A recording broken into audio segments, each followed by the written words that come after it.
Now to Washington, where speculation is rife that President Donald Trump's firing of his national security advisor, John Bolton, could signal a shift in U.S. foreign policy. Announcing the latest White House sacking on Twitter, the president said that he disagreed strongly with Bolton on many issues. Bolton, for his part, was a hardliner on several of those issues. He gave a different version of events, saying that he offered his resignation. John Bolton in happier times, seated at the president's side, an influential proponent of a hawkish foreign policy.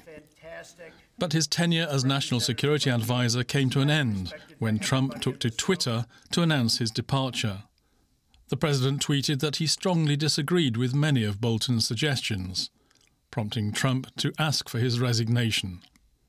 Bolton quickly disputed this version of events, in turn tweeting that he had offered to resign of his own accord. It's not the first time Trump and Bolton have disagreed. The former advisor stood for a muscular approach to foreign relations. A known hardliner, he favoured military intervention in Iran, North Korea and Venezuela. But despite his aggressive rhetoric, Trump often chose diplomacy over confrontation. He has met North Korea's leader, Kim Jong-un, and was prepared to strike a peace deal with the Taliban in Afghanistan. Bolton's departure has fueled speculation that US foreign policy could mellow further. But senior administration figures cautioned against that idea. Someone asked, would the policy be different absent any individual being here? These have been the president's policies. But I don't think any leader around the world should make any assumption that because some one of us departs, that President Trump's foreign policy will change in a material way. Sanctions designed to pressure Iran into concessions over its nuclear program are likely to remain in place. I would say Secretary Pompeo and myself and the president are completely aligned on our maximum pressure campaign. I think, we've done more sanctions on Iran than anybody, and it's absolutely working. Even as Bolton became the third national security advisor to serve under President Trump, Mnuchin brushed off suggestions that the national security team was in disarray.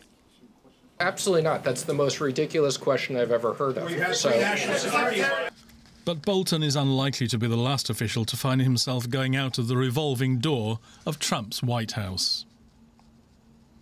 DW's Pablo Foley-Elias looks back on the fraught relationship between John Bolton and Donald Trump and what Bolton's departure could mean for the future of U.S. policy. It's been widely reported here in the United States that the relationship between President Donald Trump and the now former National Security Advisor John Bolton had been strained. They had a fraught relationship in the past days, weeks and months. Just over the weekend, we know that there was a big difference of opinion over President Donald Trump's decision to invite the Taliban leaders to Camp David for secret talks in a diplomatic effort to end the US's longest-running war, of course, the war in Afghanistan. And there were also differences of opinion between the two over the handling of the US's relationship with Iran. Now, in recent weeks, we've seen how President Trump has been more open to the idea of meeting the Iranian President Hassan Rouhani. We know that John Bolton was very much against that.